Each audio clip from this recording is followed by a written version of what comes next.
It'll just take.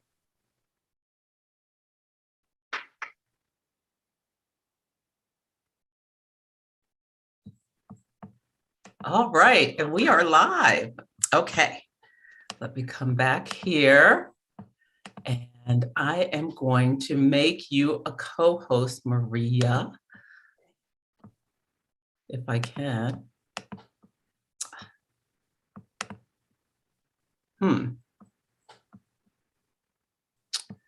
What's it giving me problem? Okay, here we go. Okay. Okay, welcome everyone. This is Celeste. I'm an astrologer, coach, and intuitive. So what we're going to do, why don't we start with introductions? Maria and I are co-hosting this event and we'll each introduce ourselves.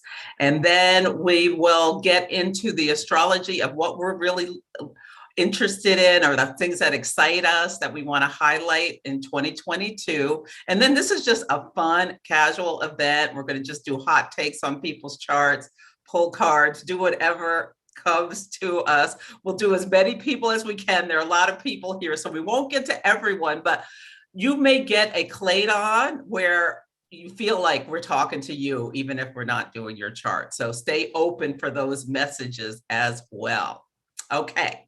So I'm Celeste and I'm an astrologer, coach, and intuitive. Just like I said, I'm a Cancer rising, Taurus sun, and Aries moon. And I just love, love, love the moon. If you're not following me on Instagram, I'm at Astrology by Celeste, and I do a lot of posting around the new and full moons. And I love talking about current events of astrology related to what you're reading in the news and things, so people can really make astrology practical and for your own life. My background is I'm retired from corporate last year.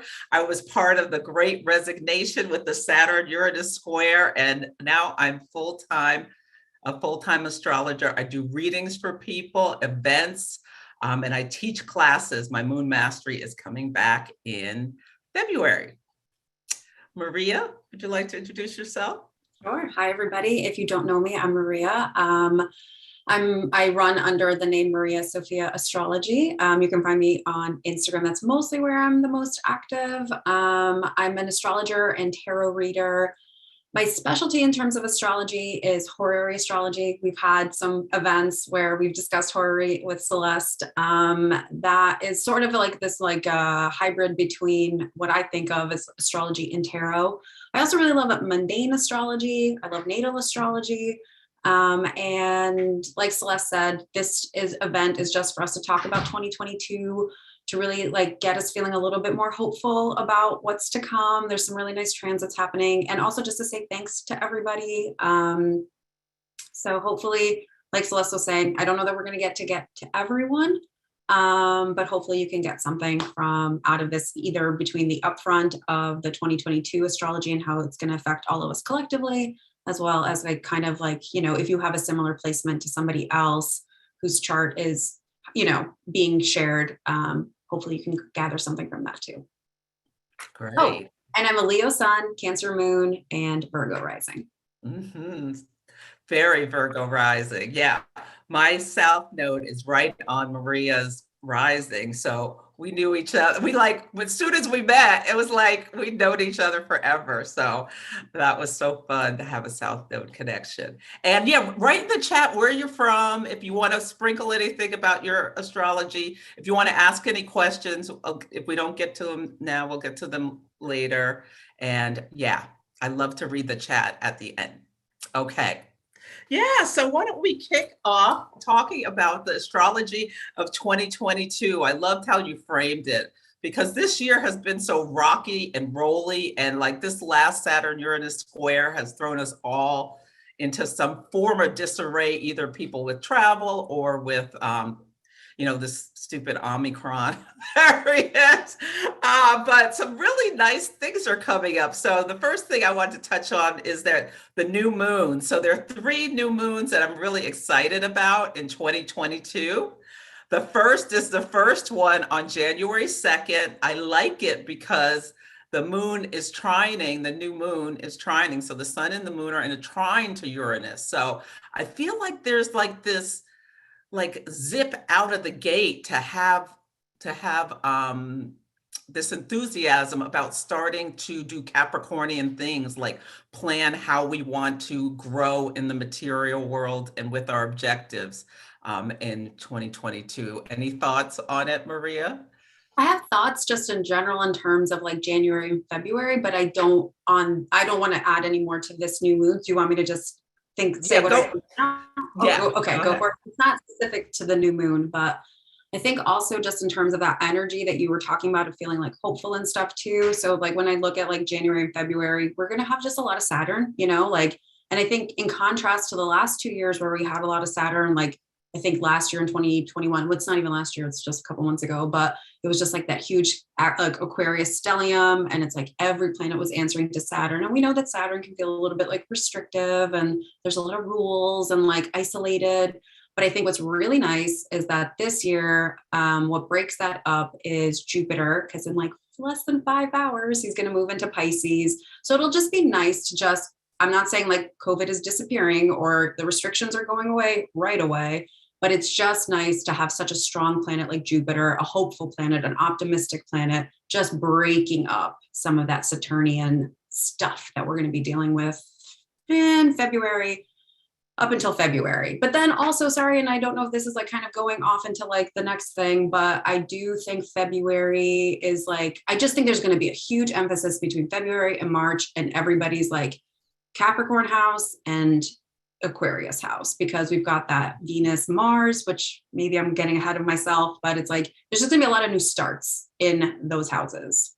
Yeah, I wanted to say something about, so Jupiter has been at 29 degrees of Aquarius for several days now, maybe even a week, but just on Monday, we got the news that people who have tested positive for COVID only have to stay home for like 5 days rather than 10. And they still have to be careful, but I felt like that was very Jupiter at the 29th degree of Aquarius, getting ready to go into Pisces, kind of like lightening things up a little bit for us. Yeah. And just to like, so the last time Jupiter was at 29 Aquarius, like right before Jupiter went into Pisces that night, it was May 13th, the CDC also came out, and that was when they're like, no one needs to wear masks. So I don't know what's going on with the CDC chart. Maybe there's something at 29 Aquarius, or just maybe it's just the general collective vibe. But yes, at 29 Aquarius, we can expect the CDC is going to tell us we can do something. And it's going to, what's funny is that in both those instances, it's a lightening up of restrictions, which is like almost like paradoxical to like what's happening. It's like, okay, Omicron is spiking, but now we can relax the rules. So again, that just seems to be what happens at 29 Aquarius. The rules get relaxed during, and that's, whatever. I'm not going to get into the politics of why they made that decision. That would just be conjecture on my part, but that's what happens. So yeah, and it does set the stage for like, I think we all got that little preview of what Jupiter and Pisces was like in May, June, and July. We had a little bit of like our hot person summer, where it's like, oh, okay, things feel like they're better. And then Jupiter went back into Aquarius and things got a little bit more restrictive again. But I would think that there's going to be not an exact repeat, but there's going to be similar themes that come up starting actually later this evening, but let's say tomorrow. Mm-hmm. Yeah. And that new moon is at 12 of Capricorn for everyone. So yeah, do you want to go into the Mars-Venus matchup? Yeah, what I think is most interesting about Mars and Venus, so we all know, or maybe we don't all know, but Venus is retrograde right now, and Mars is eventually going to catch up with her, and he is going to be, pursuing her. So usually Venus is slower, so she is like, whenever there's a smaller, like a lighter bodied planet like Venus, just in terms of like order from the sun, they go and they meet the planet, so once Venus would pass Mars, then that's separating. But what's interesting about this configuration is that they're kind of going to be going back and forth, like in a hot little tango with each other. I think from like once Mars gets into Capricorn, so like all through February, I think Valentine's Day, it's like really sexy too. And then Pluto's going to get involved. So, I'll just share with you guys, I mean, all of us, as a single person, I feel like dating in a pandemic is really difficult. So if you are in a similar situation to me, I just feel like it's going to be a little bit nicer just in terms of like, relationships. So, maybe that'll give somebody some hope too. But I just like that dynamic of them, kind of like, Mars is in hot pursuit. Venus is like receptive to that energy. I don't know. I just really like it. I like it too. And let me tell you the dates. So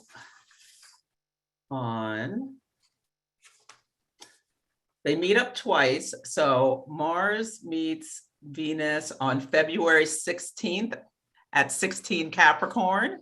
So that's really nice, I think, for like work and for you like getting in touch with, how you want to move forward and feeling good about it. And then on March 5th, excuse me, they are meeting at 0 Aquarius. So that to me, like, is really exciting that they're meeting at 0 degrees of Aquarius. That just feels like the dream, like your vision and like really getting energy to move things forward. But I love how you phrased it. And like also, so that's part of what I should have explained better, but there's two things I want to say just to build on that. So it's like, so first Mars is pursuing Venus, and then because Venus is slow, because she's still picking up speed from being retrograde, now she's pursuing, then like she carries it over. So it's like whatever is going on in February and March, it's like, it's a continuation of that story, which I just think is like really from like whether it's look at the Capricorn house of your chart. Like I think if you're a Virgo rising, if you're a Cancer rising, that's in your relationship house, but just depending on where Capricorn is. But their final meetup in Aquarius is also the same, more or less the same degree of the Great Conjunction with that happened in December 2020 with Saturn and Jupiter. So I just feel like the Aquarius houses of our charts, the Capricorn houses of our charts, but if something significant happened in terms of an auspicious beginning or in December 2020, so last December, a year ago, it's like, and now Venus and Mars are meeting at that same point. So again, I just feel like that's a really hot degree. It's like an energetic degree. So I would definitely take a look, whatever house system you use, whole sign, Placidus, 0 degrees is a big degree for these like last couple of years of Aquarius. Mm-hmm. Yeah, it's a critical degree. Yeah, I love that. Yeah, so I just feel like people will be feeling better about life potentially with that. And another great thing that's just in general about what is happening is that all planets are direct. So that means all the planets are moving forward. There's nothing like moving in reverse, which there's nothing retrograding from February 4th to April 29th. So keep that in mind as you're planning your year, that those are dates to like just really like go full steam ahead with what your goals are. And yeah. Anything about else before we get into the Jupiter Neptune? I don't think so, because that's the one I'm excited to talk about. Okay, why don't you kick off? Jupiter Neptune meet in Pisces on April 12th. Okay, so this, and I also think there's like a couple of things happening. I think April is just going to be a very like, I don't know, like not bacchanalia, but like it's just going to be really nice in terms of, I think like healing, in terms of spirituality, in terms of when Jupiter and Neptune are conjunct, whether you follow traditional astrology or modern astrology, both of them are associated with the sign of Pisces. Pisces is a sign of compassion. It's a sign of dreams. It's a sign of fantasy. It's about spirituality. It's also very healing, very like spiritually healing. So we have them conjunct on, what was it, April 12th? Mm-hmm. April 12th. I just think that, and then later on, like right at the end of that month, April 26th, we have Venus joining them. That's Venus, a sign of exaltation in Pisces. We have the moon there. I just feel like both of those dates, April 12th and April 26th, I don't know, like take a look at the Pisces house of your chart, especially if you have anything around 20 degrees of Pisces, or 22, is it? 25. It's 25, actually. Sorry about that. Forgive me. 25 degrees of Pisces. It's 23:58, so almost 24. Yeah, so like but anything at the end. Yeah, anything between 22 and 25, I'd say, if you have anything in Pisces, or just see where that falls in your personal chart, whether, again, whatever house system you're using. I just think it's like really like dreamy, romantic, like it's a good time to go on like a date. It's a good time to like take like a vacation. It's a good time to like, I don't know, deepen a spiritual practice. good news, like good health news. I don't know. I just really like it. Mm-hmm. Do you have anything to add?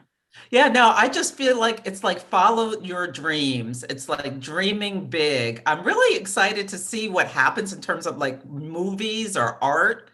It just feels like something amazing could happen. And only happens, they only meet up every 12 years. And I did a little research, and Lewis and Clark, who did their expedition out west, that happened at a Jupiter Neptune conjunction around that time, as well as the man to the moon was around the planning or something was around that time. So it just really feels like this exploration of places we haven't been before. So I Yeah. like it. I'm Yeah. worried about the weather, like rainstorms, but I think for our own lives, I think it's really I do think beautiful. water, like almost Water.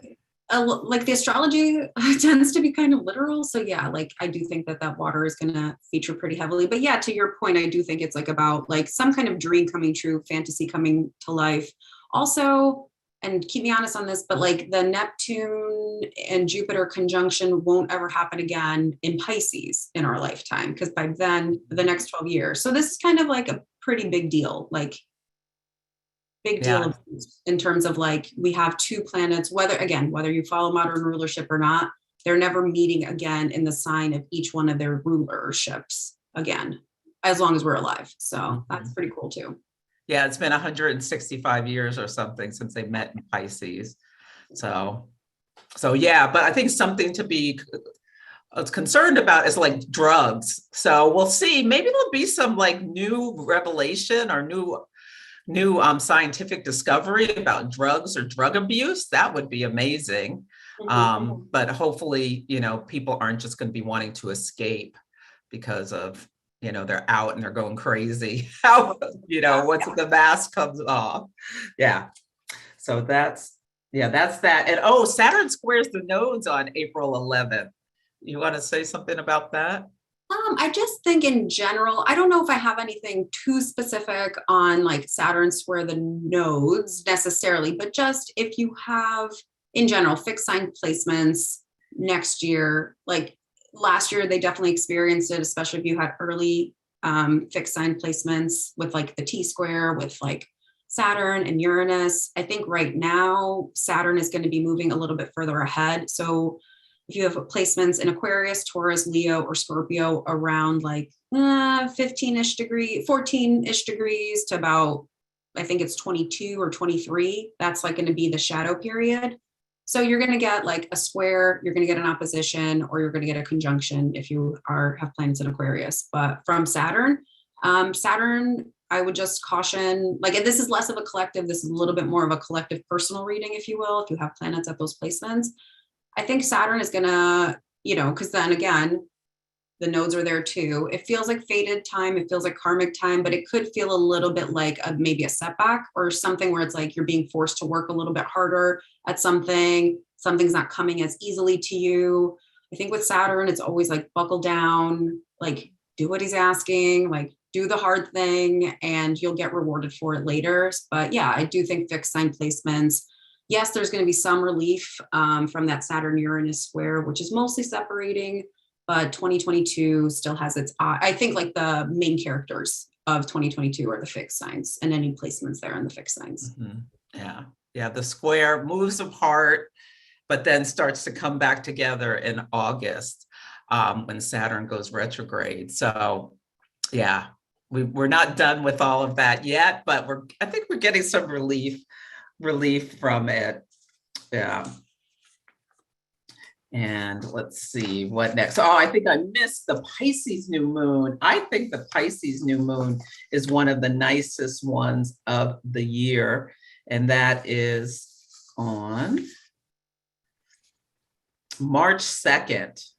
So that is when at 12 Pisces, it activates Jupiter and Neptune. It's just so romantic, and it's really hot and sexy because Mars and Venus are right near Pluto. So I don't know. I think that's better for Valentine's than actual Valentine's Day. So if you want to take a romantic trip, I think that might be a good time around March early March rather than in February. Yeah. And I think those were the big things that I wanted to make sure we highlighted about the year. We have our same as every year, 3 Mercury retrogrades. Yeah, and I'll put the dates in my newsletter, but the only other thing I really think is really important is about the eclipses and the nodal shift. So do you have any thoughts on the North Node moving into Taurus and the South Node into Scorpio?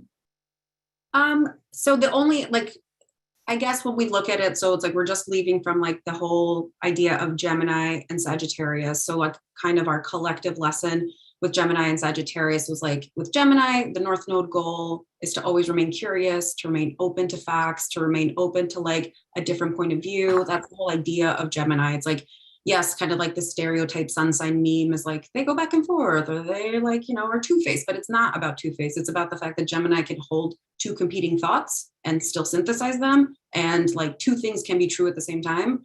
And with Sagittarius, it's like we dug in our heels. This is what I believe. This is the side I'm on. You're with me or you're against me. Like it's a real like strong dogma. And there was a real call for us. And I think, politically, we saw how that played out. Like, I think we saw it played out with like the politicization of like vaccines, about everything was politicized. So I think, there's a tendency to like stretch for the North Node. And I think there's a tendency to like maybe default to the South Node. So I think with like Scorpio and Taurus, we would have that same kind of application. So with South Node Scorpio, I feel like there's going to be a potential for like, what are like maybe the more difficult manifestations of Scorpio. So with Scorpio, there could be like, maybe a suspicions about people's motivations, a real feeling of like a needing to like, I think in the collective, we'll see, like we saw how Sagittarius played out just in terms of people like really stamping down in terms of their beliefs. I think, we're going to see kind of like something I heard about, with COVID and 2020, at least, is like, we're all in this collective grieving phase and we're not even acknowledging that. Like, we're not acknowledging that that's what's happening. It's just like, yes, there are like literal deaths, but it's like, we're also going through this like bargaining phase. We're going through this anger phase. We're going through this denial phase. And like, everyone's just at different phases of that. Some people like literally just the other day, I was talking to a friend and he was like, the pandemic's over. And I'm like, oh, is it? Like, I missed that memo. So it's like clearly, like, again, he's in the denial phase, or like, I just think we're all in this bargaining phase. Like, I can do this, but I can't do that. And it's like, or there's people that are angry. So I think Scorpio is like when that kind of sentiment is going to come home to roost. Like, I think we're all just going to have to process that, like, we all have almost like collective complex post-traumatic stress from like what we've all been experiencing. Mm-hmm. So I think that is going to kind of play out, kind of maybe some of the darker tendencies might be a little bit prevalent. And then we always stretch for Taurus, and Taurus is like, really about value and about like what's important to us and resources and like making sure that like there's enough for everybody. Like it's about this, like more about like a communal vibe of like, and that's the stretch goal. Like that's what we want. That's what the North Node is asking for us. So I think that is where, when we're shifting from Gemini Sagittarius, I think the next 18 months, that's kind of going to be maybe more of the themes and the focus.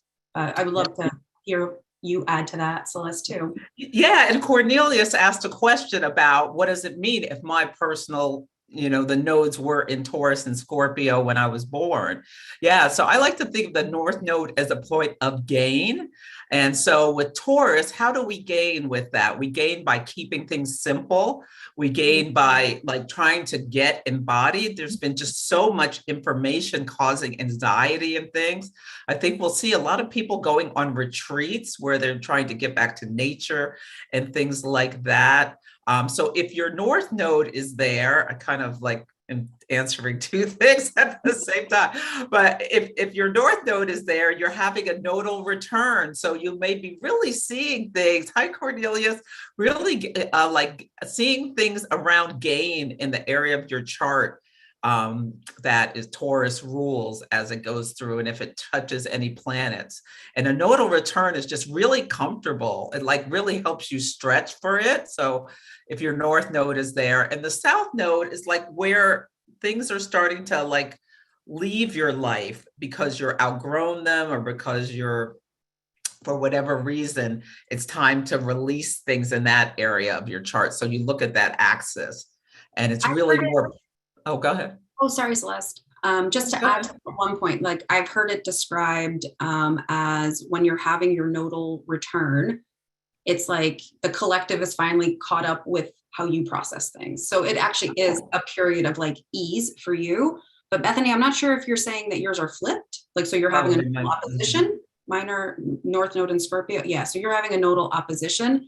So this could just be a period of time where it's like you might feel a little bit out of sync, where it's like maybe everyone's zigging, you're zagging, or like you think one thing and it's just like, oh, like it could end up feeling, I'm just speaking very kind of off the top of like, or maybe a little flippantly, but like it's like kind of trying to synthesize where is everybody else at and where do I fit into that greater picture. Whereas if you're having a nodal return, it's more like, oh, finally you guys are like getting it. Like here we are. Like this is what I've been trying to say this whole time. So I think nodal oppositions, don't those happen in like mid-30s, right, Celeste? Mm-hmm. Yeah. Yeah. So the nodes come back to the same point every 19 years. And so about 9 years later, you'll have them flipped. And it also can be around people come into your life, situations come up to you to reflect yourself. So if your South Node is in Taurus, you will be confronted with some of those shadow sides, especially if you haven't dealt with them. And the shadow sides of Taurus can be like being too fearful. So maybe someone will come into your life that shows you something around being more, having more bravery to take some risks, or like really like just seeking security without like being able to deal with being more intimate with people or exposing yourself emotionally and things like that. So really really get connected with what each of the nodes mean. There's a great book called Astrology for the Soul by Jan Spiller, and read about your North Node. And that may help you be aware when you're being confronted with that. I think also, I love what you said, Maria, and I think the South Node in Scorpio, yeah, we're going to see more and more of people expressing their grief and the stress, the PTSD. Like there was a woman on a plane this weekend who went completely nuts on some 80-year-old guy. About him not wearing his mask. So I think like people processing their grief about her lives have changed potentially forever on how we interact. You like can't just hug someone when you see them, or I mean you can, but you're risking things by being too close to people, which is a real deep loss that we're experiencing. Yeah. So yeah, I like that, processing that. Let me see if there are any other big questions. Oh, good. Cornelia started that book. Yes. Okay. Okay. Maybe we should start. Any other thoughts about 2022? I think we covered a lot of the highlights. Yeah, there's a Mars retrograde. Oh, yes. Yeah. But I mean, Mars retrogrades, like we had one just recently in Aries in 2020. So that happens about every 2 years or so. The Gemini, but that's coming later in the year. I mean, more towards like October. And then this is a whole other webinar. We could talk about the Pluto return of the USA. Oh, yeah. That's going to be big. I do think 2022 presents equal opportunities for challenges, as well as there's a lot to feel hopeful about. I know it's like, oh, Pluto return of the USA. It's like, to be honest, we're already in our Pluto return. Like I think we've already kind of seen all the stuff that's like, those themes have sort of been seeded. And, I think we're going to continue to have to confront them and deal with them through into 2022. I don't even think you need astrology to know that. You just have to read the news to know that. It's like, we haven't escaped any of those, like January 6th, any of that. Like, it's like, we're going to have to deal with it. It's also in an economic house of the USA's chart. So, that could be a lot of different things that, like cryptocurrency. We'll just have to wait and see. I feel like that's a whole other topic, but I don't want to be like, oh, Jupiter's in Pisces, so 2022 is a cakewalk. We all know that's not going to be the case, but what I will say, and to end it, or at least the idea of the collective, is that there was like less, I feel like in 2020 and 2022, where we could look at that and say like, wow, Jupiter was really helping us out. But even some of those, like the Pluto return, at some point, Jupiter is going to sextile that. So it's like, I just feel like Jupiter is going to lend a helping hand to a lot of these maybe tougher transits, you know? So help is on the way, thanks to Daddy Jupiter. So I feel like, let's like, I just want to say like every year has challenges, but what's nicer about 2022 is in addition to those challenges, we do have some nice stuff happening too. Yeah. Yeah, and we can talk more about the Pluto return when we get closer to February if you want to. But I just trying to keep like the focus on some of the more positive things. But yeah, we were all incarnated at this time for these whatever reason our souls are supposed to go through this, and we can still ask them later what they were thinking, why we are here now. Yeah. Okay, so let's start doing charts. So what I did is I randomized the selections, and so and then there's like two I wanted to do for various reasons. But let's start with Kate. Are you ready? Let's do it. Okay, so sorry, I'm showing everybody my task list. Okay, let me stop sharing for a second. Okay, let me go here. And so Kate is my assistant. So happy to have you here. And why don't you introduce yourself, where you're from, and if there's any like one question you'd want us to focus on. I'm Kate. I put it all in the chat: Capricorn Sun, Virgo Moon, and Sagittarius rising. So assistant fits me well. For 2022, I really don't have any specific questions. I'm really curious to know about my chart after the Venus retrograde. So I think it's after like that 29th of January mark. I'm curious to see what's there. But beyond that, whatever you see. I'm curious. So you're a Sagittarius rising. Mm-hmm. So you had the eclipses in your first and seventh houses. Did you have any big kind of changes in terms of relationships or in terms of like your identity, how you present yourself, what you do? I'm just curious what the last since 18 months have been like for you. That is okay. So my friend, he's in this call right now and messaging me nothing but laughter at the moment, because that is literally it's been a ride. Okay. So you got a good laugh out of that one. Yeah. I would say the last probably, I'd go so as far as maybe 36 to 18 months. Things they've been interesting, never boring. So. Well, because you also have so much Capricorn too, but yeah. Yes, very much Capricorn. Oh, and the conjunction is taking place on your natal Venus. Oh, sorry. I'm sorry. I'm just going. But Celeste, did you want to start and then I'll just add? No, I think you were on a roll. Okay. Sorry. So after the Mars Venus conjunction is on your Venus. I think that's really cool. Yeah, definitely. So I'm wondering, the second house. Have you switched? Well, you became Celeste's assistant, because I was saying, did you switch jobs recently? Because I do feel like, Celeste, I am putting you on the spot, but I feel like it could be a really nice, in terms of finances, in terms of self-esteem, self-worth issues. I feel like the second house is often relegated to income, but I also feel like if you've been feeling like maybe, and I don't mean insecure, but it's sometimes when, we have planets in the second house, it could feel like we need to access our worth in that, with that planet there. So it's you, according to Placidus, you have your sun and your Venus there. It could just feel a little bit like maybe Venusian topics or something where you might need to own that Venus part of yourself, So Venus is our ability to receive.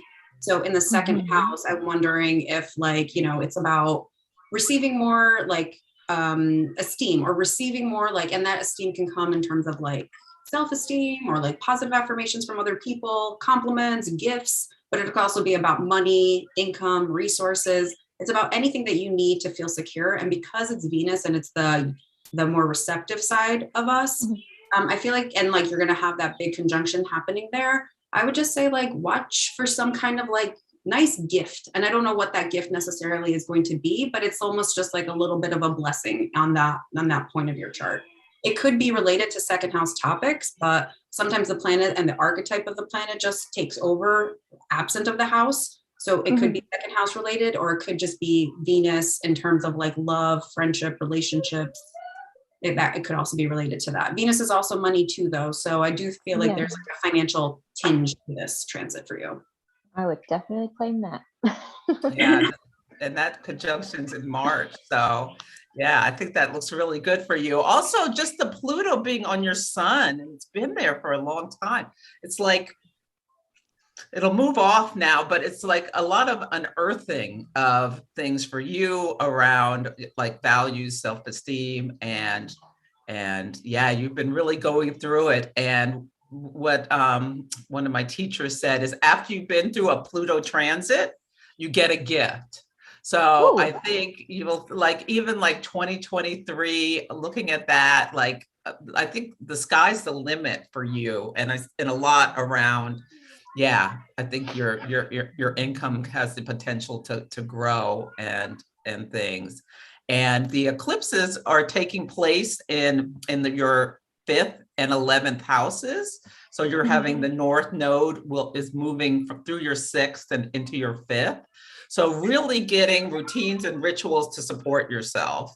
And then I think you'll be seeing yourself having more fun and enjoyment and creativity for yourself as it goes into the 5th house. More fun sounds wonderful. Yeah. Okay. Thank you. You're welcome. Okay. Is Shelby here? Oh, was there a question? Muchas gracias, Ivana. Oh, Vicky, I think you're. Oh, can you hear someone? I don't know who it is. Okay, Shelby, are you here? Bro. Shelby, okay. I'll go to Tanya. Tanya, are you here? You have to come off mute. Okay. Let's see. Is Janet Young here? Yes, I am. Okay, Janet. Hi. I don't know what happened to the others, but okay. So Janet, you are up. Now, I have not put everyone in yet, so I'll just quickly put you in. Will you introduce yourself? And if there's Sure. any topic.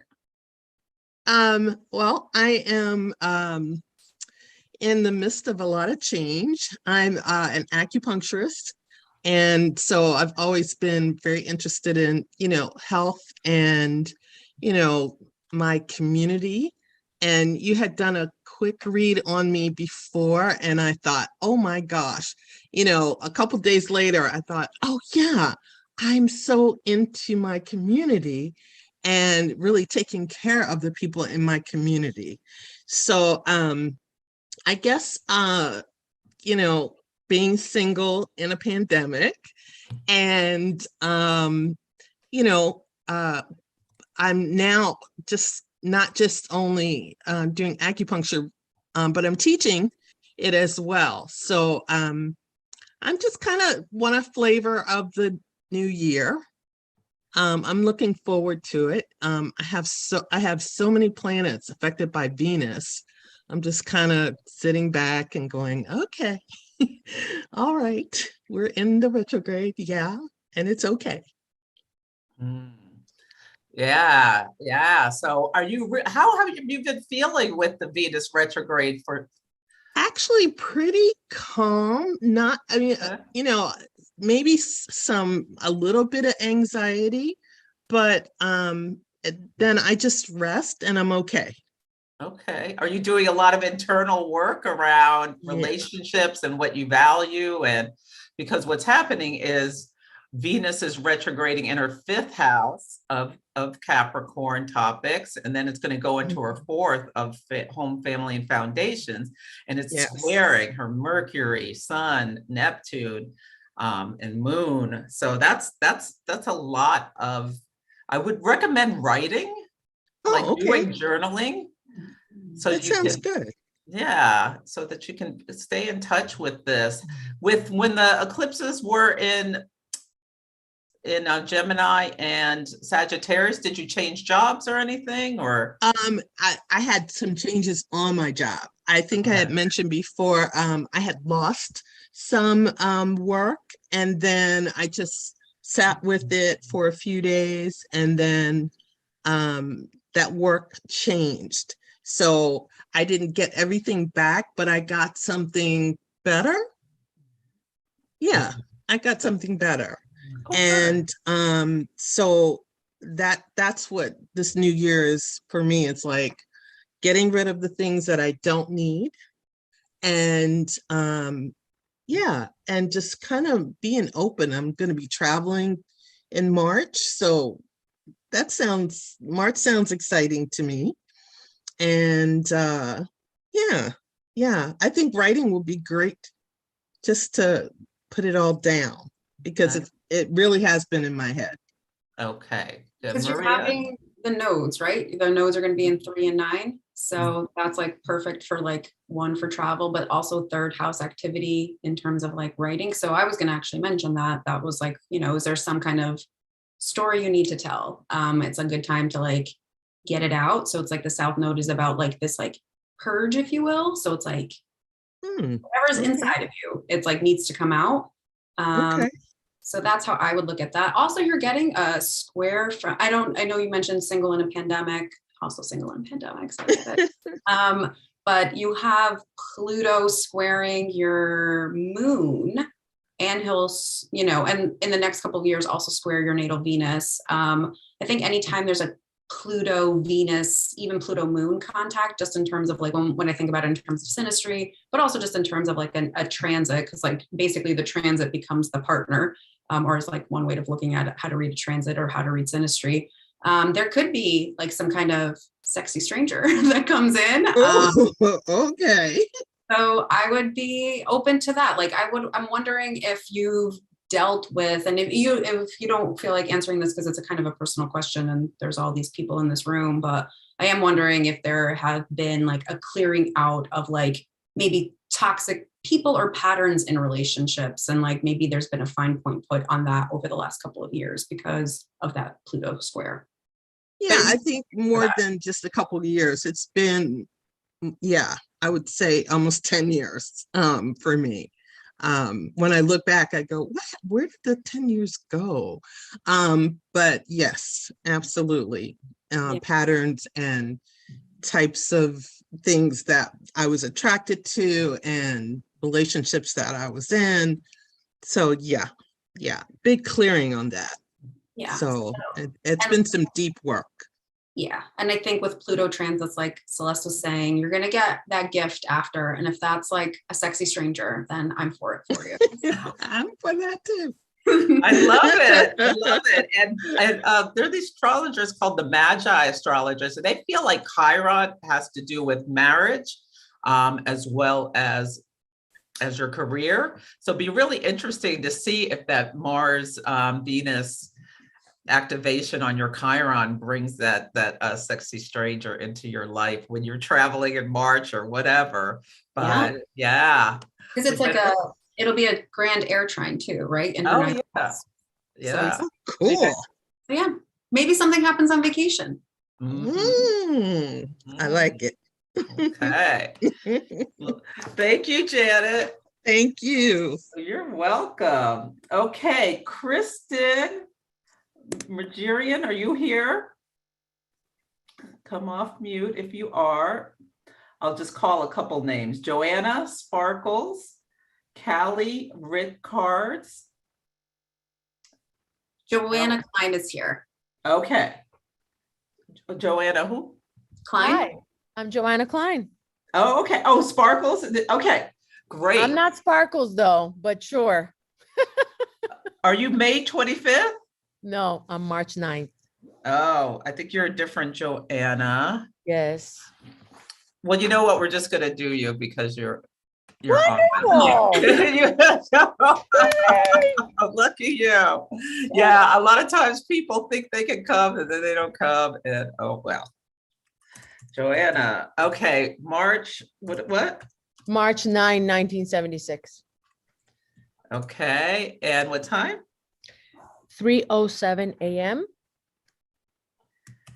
in Caracas, Venezuela.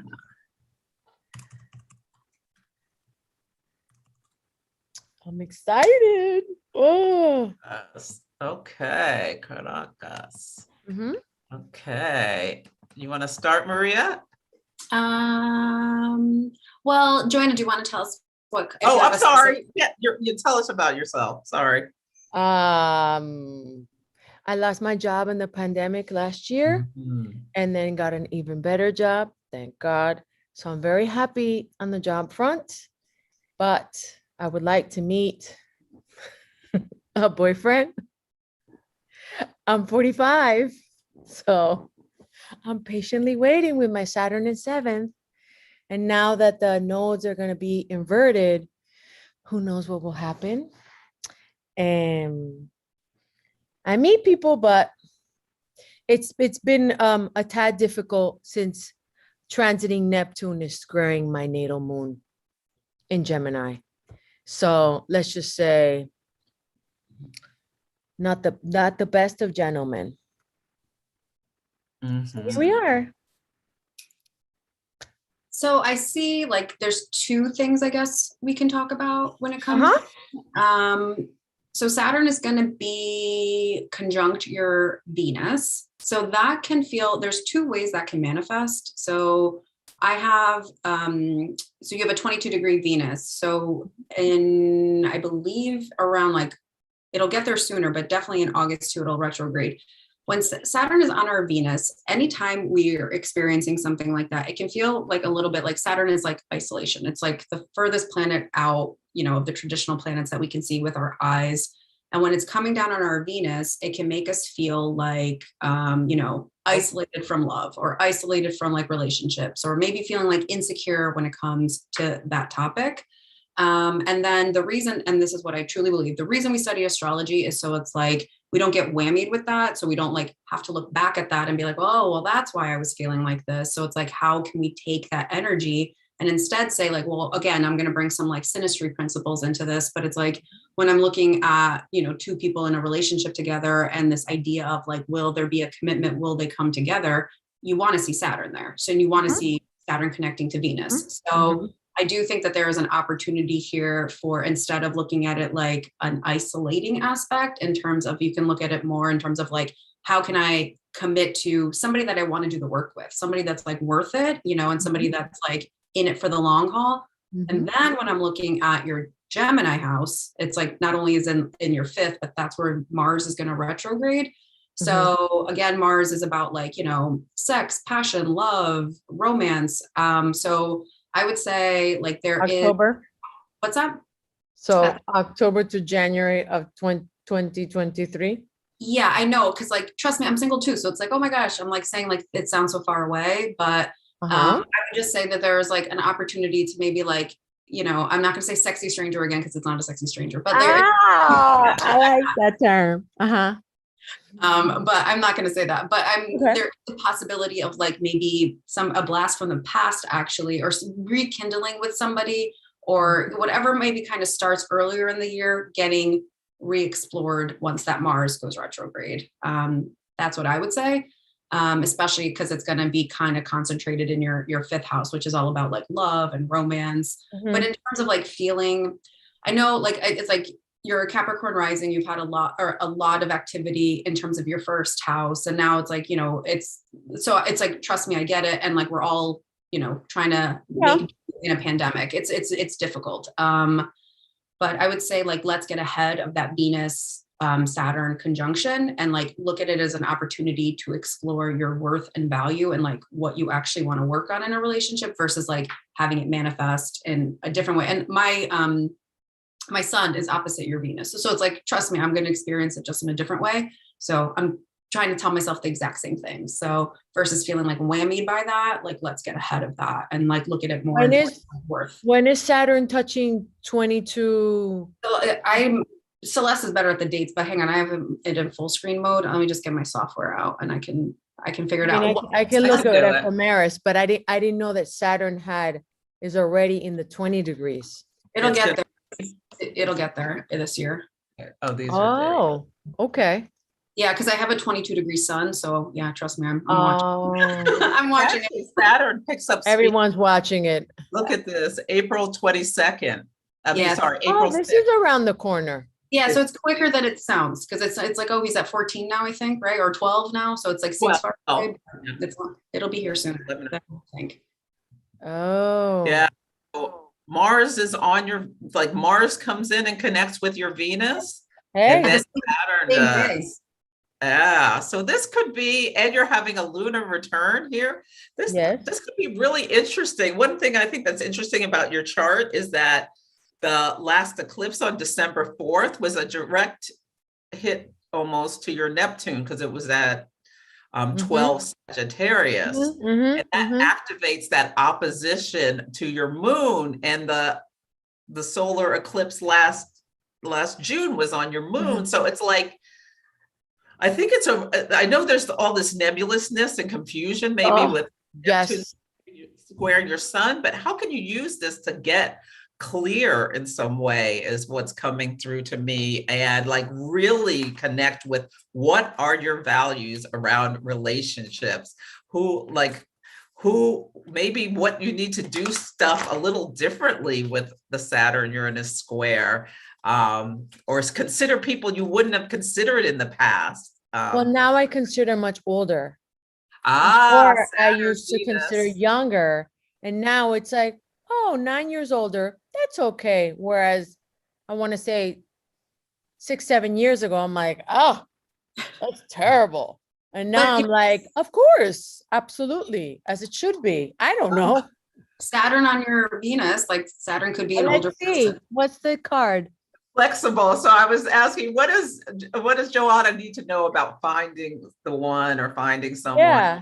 Being more flexible about, I think it's not about your values, it's about maybe the type of person. He might be a little shorter than you were expecting.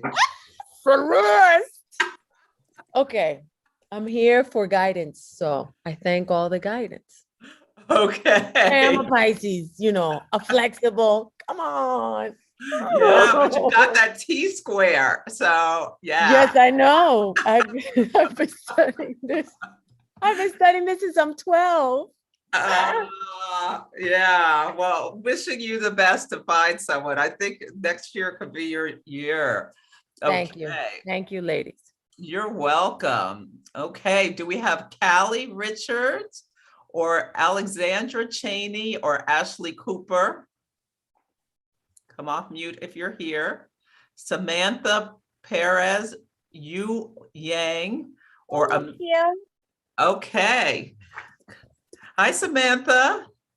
Hi, Hi, why don't you introduce yourself to us? my name is Samantha Perez.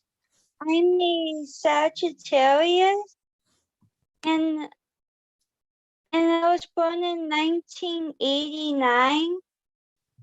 Yeah, I think I have your information here. I'm 32 years old.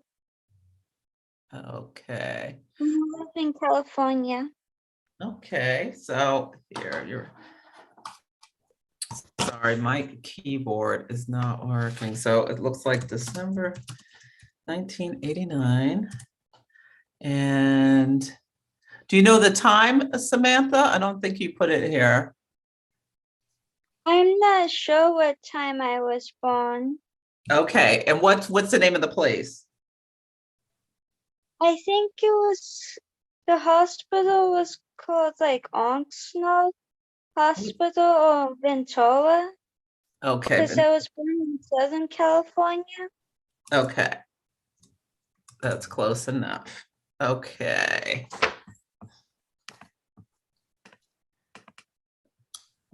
Okay, here we go. Look, another Venus near zero Aquarius. That's right. So Samantha, do you have an area of focus that you're thinking about? I was thinking about relationship. Are you single? I'm actually in a online relationship. And I met the person, but it's kind of complicated. Have you met them in person? Yes.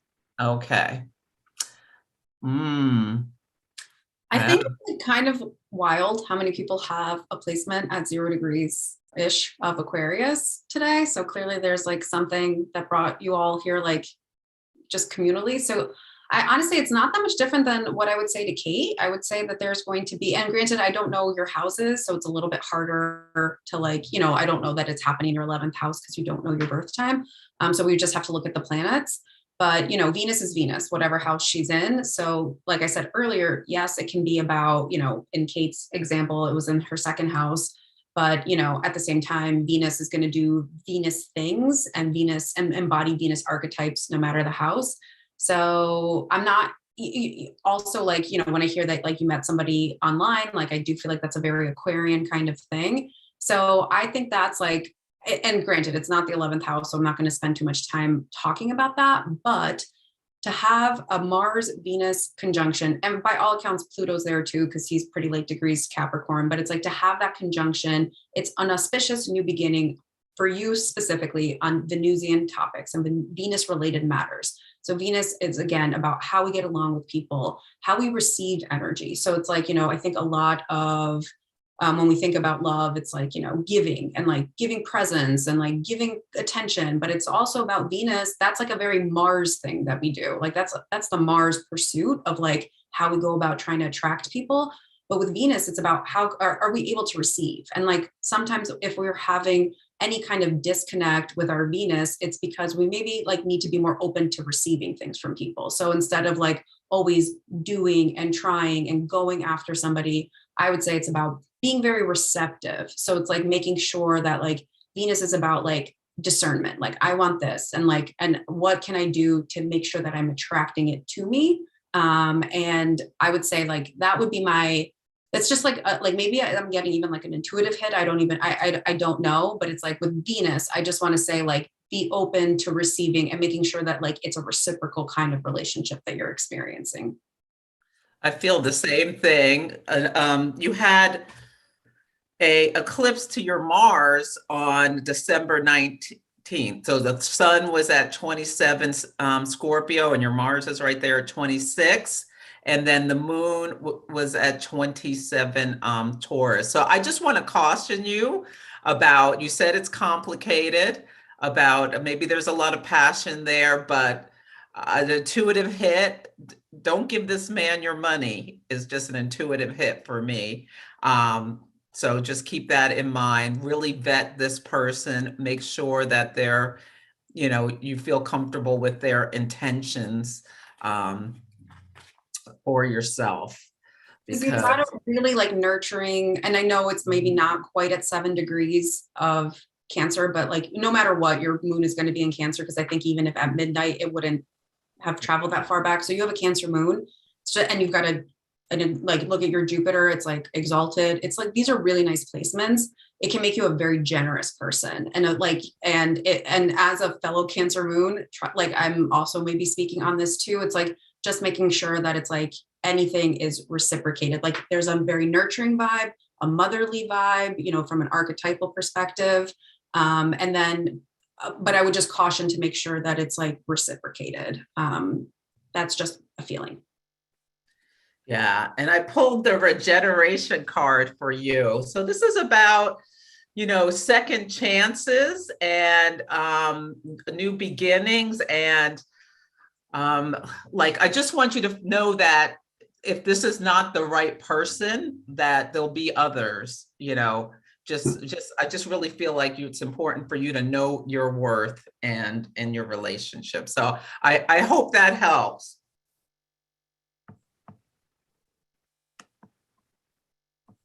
Are you still there, Samantha? Oh. Oh, I don't know. Hopefully she didn't give him her money.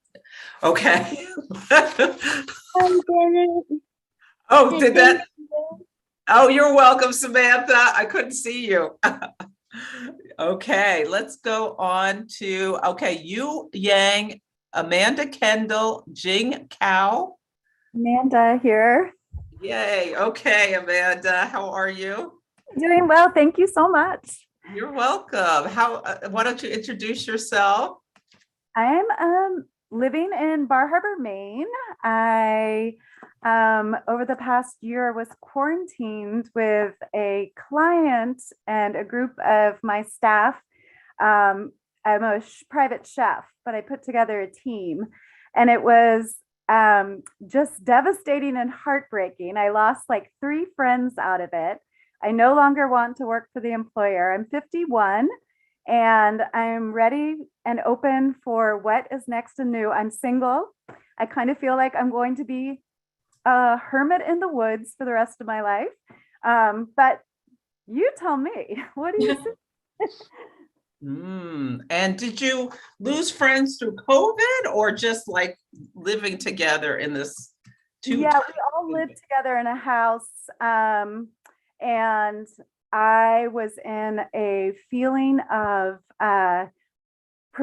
control and protecting them from this wealthy dude in this capitalistic system that I was part of. And I just was hating what I was doing. I was not in alignment with what was going on with it. And my anger about all of it just kind of shattered everything.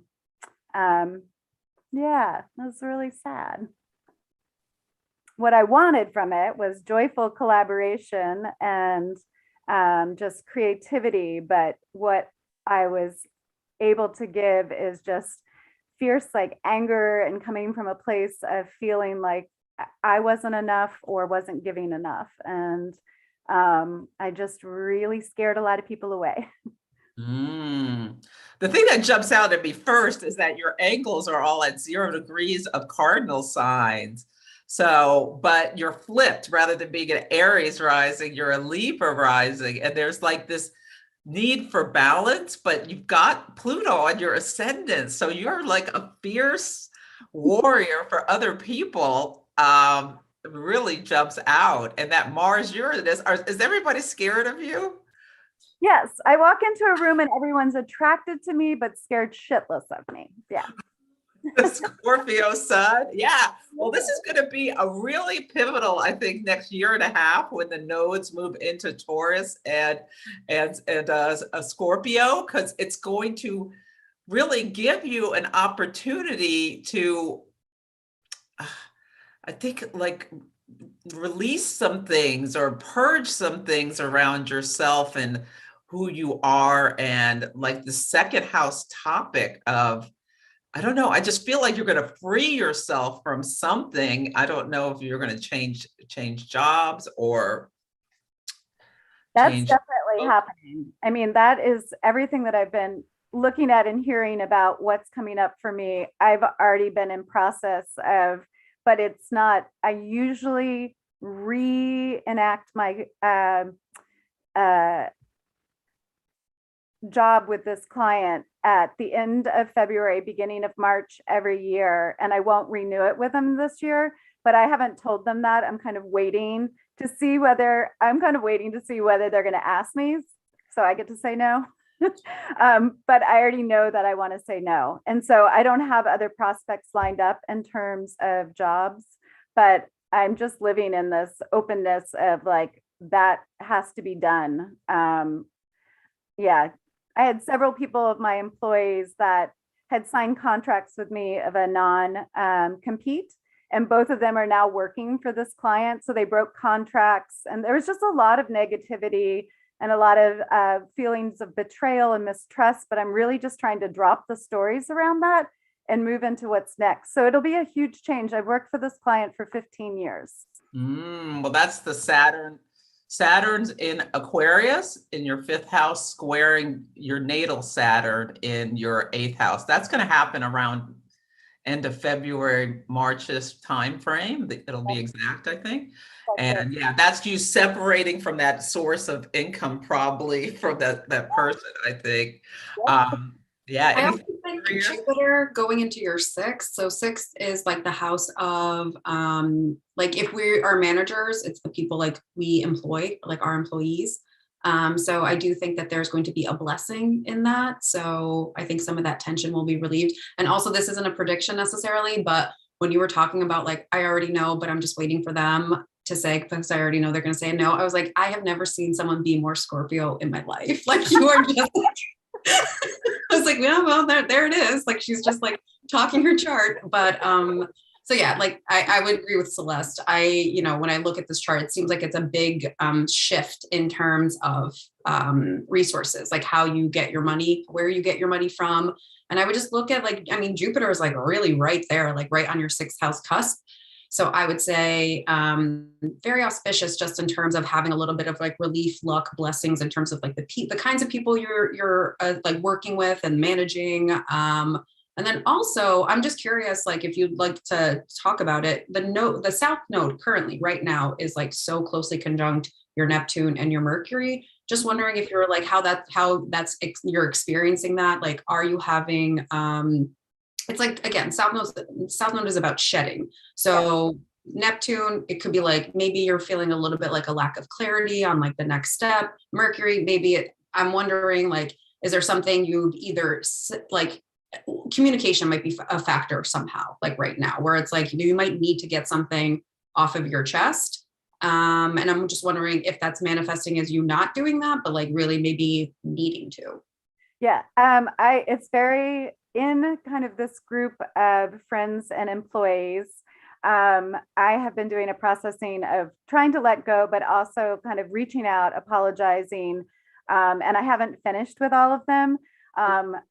Most of them actually didn't respond to me. And I just had to be like, okay, I said my piece, I apologized.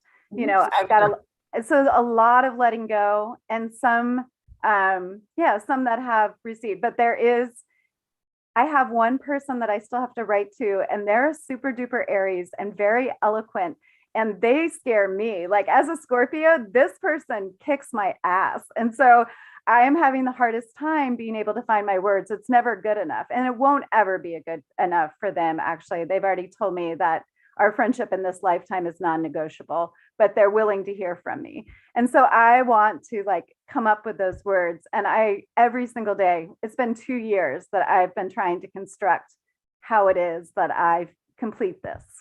I think like once the nodes have moved, so that'll be in like January. Celeste, keep me honest on the timing. Celeste is always January 18th. Yeah. Yeah, I feel like once, like maybe some of that, like it'll help clear some of that confusion, I think. So you have like a Mercury in Sagittarius, like, and I'm not saying this is you, but just like if I was going to talk about it and a person that didn't have that placement, it's like a little bit of foot in mouth syndrome, like potentially it's not like a natal placement, like, comedians have this placement a lot. It could be somebody who kind of roasts people a little bit, or like quick wit, acerbic, like Nicki Minaj has it, Gordon Ramsay has it, like people who are funny, but it's like sometimes like not everybody can take it. So I would just say, I can understand that need to like want to like make sure your words are clear. So I would just wait, maybe like continue thinking about how you want to phrase it. And I think some of that confusion of what exactly you want to say might clear away once the South Node moves a little bit past 0 degrees. Okay, thank you. That's very hopeful. Yeah, I pulled the regeneration card for you too, and I shuffled a lot. Yes. So yeah, second chances, new beginnings. What you thought was dead may come back to life. So it's very interesting to see. Okay, well. Thank you both so much. Oh, you're welcome, Amanda. Okay, let's see who's next. Natalie Barrett. Relentless, are you here? I'm here. Okay, Natalie. Relentless is her Instagram handle. All right. So introduce yourself, Natalie, and any areas of focus. At the moment, I work at the hospital, so I recently changed jobs, like within the building, but to a different department, which is a lot better. It was a little shaky at first, but I think like 3 weeks passed. sometime in, I want to say like November, and it got like way better. Like I literally changed like a few feet away from where I was, and it was completely different vibe. So I'm grateful for that. But other than that, like, I mean, I ran into a friend from high school, October 3rd to be exact, which is funny because I was watching the last live that you had with Maria, and you guys stopped on that date exactly. And I was laughing because I was watching it a few days ago. I was like, no way. But So yeah, funny, like we told you something was gonna happen, and then it happened. Yeah, you guys kind of told me like there was gonna be like a new love interest, and I was like, impossible. I was thinking to myself, impossible.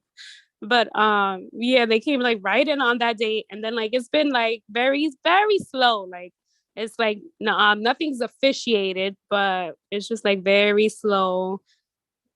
So, which I don't mind because I haven't been in a relationship for so long. So it's like, do I want it or do I like? It's like hot, cold, hot, cold.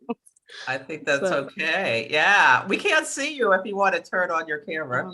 Let me see if you guys can see me. Yeah. There you are. Oh. So good. Okay. You want to go first, Maria? Well, I just want to say, like, I was gonna say I've seen your chart before because you have your ascendant is my sun and your Venus is on my sun. So not that we're here to talk about me, but yeah, it just sticks out because I'm like, oh yeah.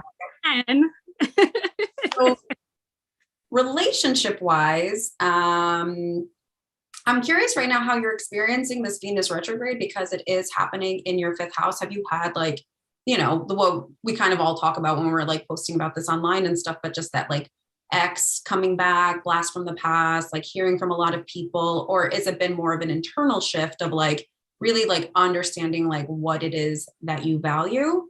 I'm wondering how it's manifesting for you right now. I want to say it's manifesting internally because like not that people don't reach out to me, just I'm the type of person that I'm not going to lead you on, and if I'm really not interested, I'll just like swipe off, delete the message. I know it's probably like bad practices, but I'm better at that than turning someone down.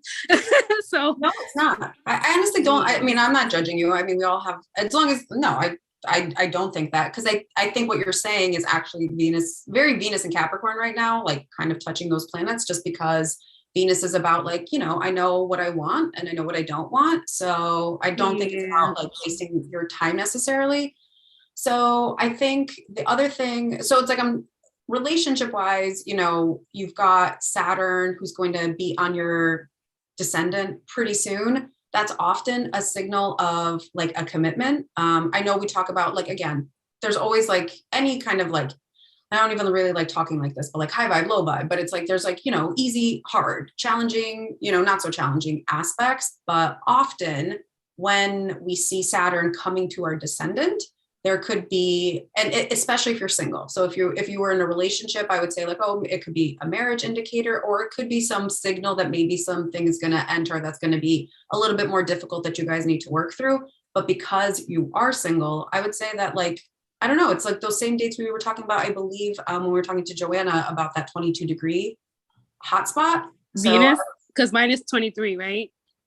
Well, your ascendant too, though. So it's like your descendant is at 22. I mean, and honestly, it's like non-negotiable. It's like so negligible the difference because it's like 1 degree. So I would say like Saturn getting to 22 is going to be pretty big for you. So I would look for a potential like what was it, April, and April and August. And then it's going to come back around again later in the year, or later, I think, when we get closer to 2023. But yeah, I would say like watch for who you might meet around. Where are we, Celeste? March 28th, April. Yeah, but you're still dating someone, right? For I would say like we're just like we're talking.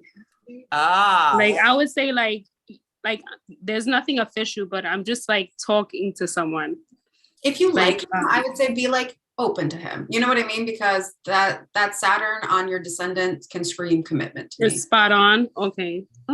Fingers crossed. I'm not telling you to date him because I don't know what he's like. But I would say like, Yeah, and look at that date, April 11th, Saturn squares the nodes too. So it might be an important date for you. And I also feel like now is a time for you to really get clear on what you will take in a relationship, what you'll accept, what you won't. Maybe you already are clear, but yeah, there's a lot of work for you to do with Venus retrograding in your 5th house of love, sex, children, all that stuff.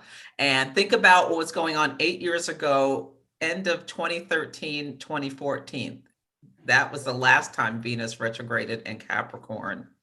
I was officially cutting, like, so that was the last time I had a serious relationship, and I was officially like wiping that out. Like that was something that was prolonging like bitterly. Like, and I was like, I finally got rid of it.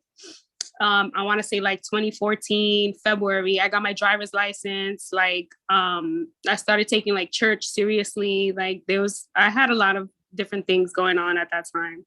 But I would say like it was better. Like it was for a turn of better, like in a positive way. And that Jupiter, Neptune conjunction in your 8th house. And then Venus is going to come through there about, real deep intimacy. And I don't know. Yeah. but I do think end of March, beginning of April is nice in terms of like commitment. And again, I don't want to ever infringe on somebody's free will, so I'm not gonna like tell you date this person. I don't know, but I would say like just be it's complementary. My chart is complementary to if I were to decide to. Yes. Understood. Very much understood. And it could be a new person too. It's like fated occurrences happen during like, that kind of, you're having that nodal access. So yeah, let's just see what happens and you can come back and tell us. So. I know I will come back and tell you guys for sure. It could be someone totally different, but it's looking good. Okay. Thank you so much. I appreciate it. Oh, you're welcome, Natalie. Okay. So I've got Patricia Wood, Elise Shower, Artie Devi. Are any of you here? And Artie is AARTI. I've also got DR, D Bracua, Purple Moon Aqua. I've got Victoria D and Nicole Simone. I think I saw Nicole. I'm here. But you had said Jing before me. Is there any way that you could do Jing? Oh, sure. Jing, are you there? I'm here. I was just slower on my mute button. So. Oh, okay. It's like a game show where you have to buzz in first. my finger wasn't on the button. Yeah. Oh, good. Well, I'm glad you're here. Why don't you introduce yourself, Jing? Sure. I'm Jing. I am married with kids. I am currently working in dog rescue. And before that, I was a self-employed photographer. And actually that change in career happened right in 2019, right before the pandemic. It was almost convenient. So I tend to throw myself fully into whatever I'm into, work-wise, career-wise, volunteer-wise, and tending to lose myself a lot. So here I am. And I have to admit, a lot of this, the deep astrological chart stuff is a little bit beyond me, but I'm here to learn. Okay, that's good to know. So like if you have like less of a, do you need us to like maybe pull back on some of like maybe astro speak, if you will? Yeah, well, I mean, I'm eager to hear it, like as long as there's an application and okay, to it. Yeah, thank you. I'm not seeing your city. Let me see. Let me try this reshell. I guess the closest city is Montreal, but sometimes it's spelled like ST St. John, or sometimes it's spelled like SAINT St. John. STGEA. Oh, ST. And it doesn't say, was it 1:40 a.m. or p.m.? Oh, p.m. Okay.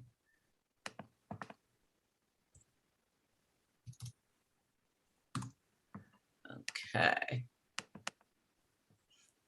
Great. Okay. You're a 20, are you a 29 degree Gemini ascendant? I guess so. Okay. Oh, have you ever had I know my sun and my moon and my rising, and that's about it. That's the extent. So Yeah. what do you consider your rising? I've been told it's Cancer. Wait, is it When we did Cancer your or chart, it was Cancer Cancer. rising? I know. Oh, okay. So maybe 140 Maybe off a minute or two. Yeah, it might be off a minute or two, but Okay. we could work with that. Yeah. You want to go first, Maria? No, Jupiter actually, will cross her midheaven. you go first. Okay. Yeah, I think the biggest thing happening, I love that Jupiter's like moving into your 10th house. So we already experienced this a bit last year. So think about mid-May to late July, like what changes came in your career on either side. That I really like the Of photography. 2020, you mean? Yeah, of this year, 2021. Oh, of this past year. What happened? Oh, I really accepted the fact that I moved away from the old work. Like I started turning down, old clients coming by and saying, are you still, can you take our family photos, whatever. But yeah, just finally saying, oh, letting go of the fact that big part of my identity for like over 10 years and turning down clients. And what are you focusing on more now? While I was typing, I may have missed something. Yeah, it's dog rescue that I work in now. Okay, dog rescue. Oh, I love that. You just had an eclipse in your 6th house. So yeah, and they've been bouncing back and forth between your 6th and your 12th houses. So like changes to your daily life. I wonder if you'll really manifest something new in your daily work with Jupiter going through your 10th house, bringing in some abundance around the dog rescue. And yeah, are you seeing anything particular, Maria? Yeah, but I feel like and again, Jing, if you don't want to talk about it or like, nothing scary. I'm just curious because it can manifest in a couple of different ways. But right now you have Pluto conjunct your Mercury in your 8th house.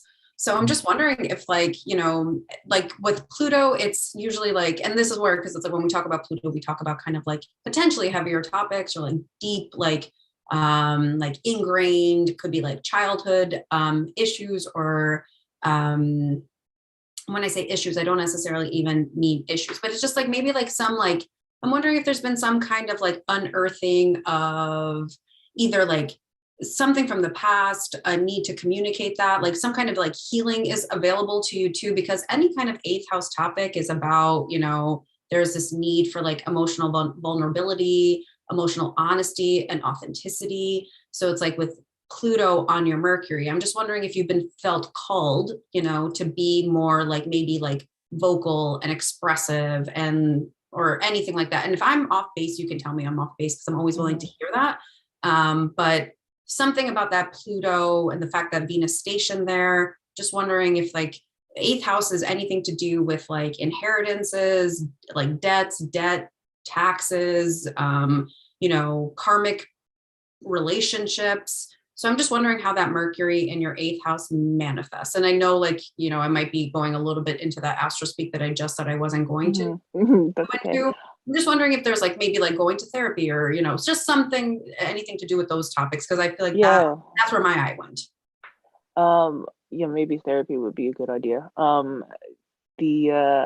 had a grandmother pass recently, but along with it, it brought to surface a lot of generational traumas, non-communication. Sorry. Okay, I'm sorry. Actually, that, forgive me because I feel like I've maybe brought this up like so publicly, but that's just what I saw. So. No, but that's definitely something that's been repressed and under the surface for many years, but finally has come to head. So I think with like recently Pluto with Venus passing over it, I do think that there's like Venus is always going to bring us, and I hope I said this earlier, but definitely in terms of like when we talk about Venus and Jupiter want to bring us gifts. They want to bring us, and like sometimes those gifts are literal, sometimes those gifts are like metaphorical, but it's always about a blessing. So Venus is going to want to heal any of that. So I feel like Pluto on that point is probably like is like the one that's like almost like the grave digger, if you will, like digging all that stuff up, wanting us to focus on it. To have Venus here right now, to me, suggests that it's like, this is a real ability to like heal, clear, and like, you know, ultimately get to a more place of acceptance on it. So. Yeah.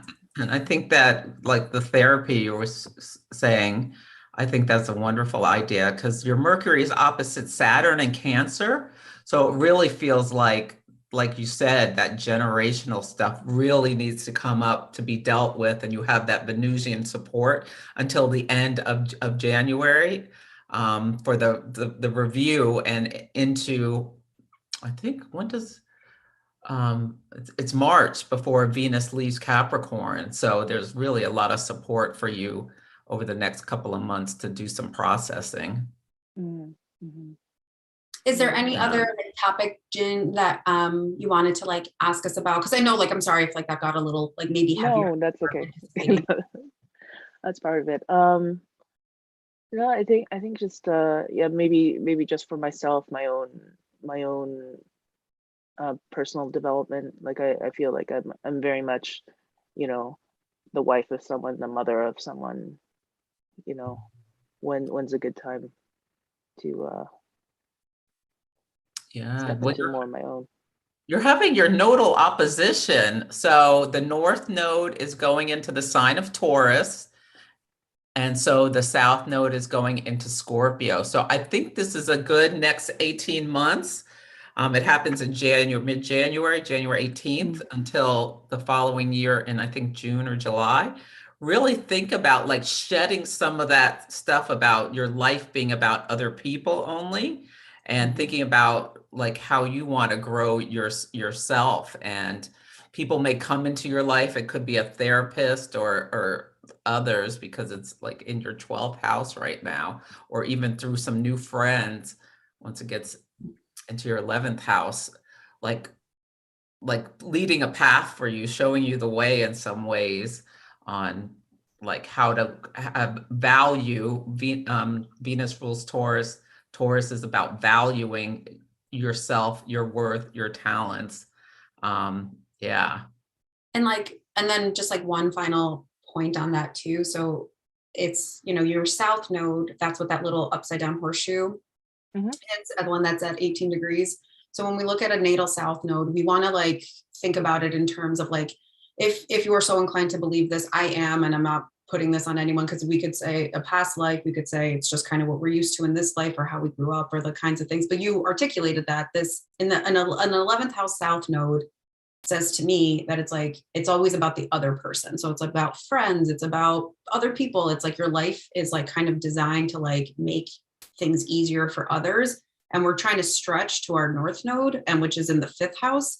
So it's like almost just like simply put, it's like there's just a need, like a soul need to have more fun. So I have the opposite nodes from you. So it's like, I need to stop having fun, because clearly in a past life, I was just living it up. But it's like, it's opposite. So it's like, I just feel like you need to like find something that brings you joy. Like sometimes the 5th house is children. Sometimes the 5th house is creativity. So you're an artist, that makes sense. You have children, that makes sense. But I do feel like there's like that feeling of like, almost think about it in terms of Leo, because that traditionally Leo is like associated with this house. Like it's about putting yourself forward. So that's where your soul is like trying to get you to go. Like you've accomplished, you came into this life, as I believe, or you could just say you've been trained in this life to act in service of others. And I would say with the 5th house North Node, it's uncomfortable, because that's what our souls are here to grow. But it's like, what can you do that puts Jing forward? And you're having, it already happened back in last February, but it's a time of your Uranus opposition where there's like this breaking free.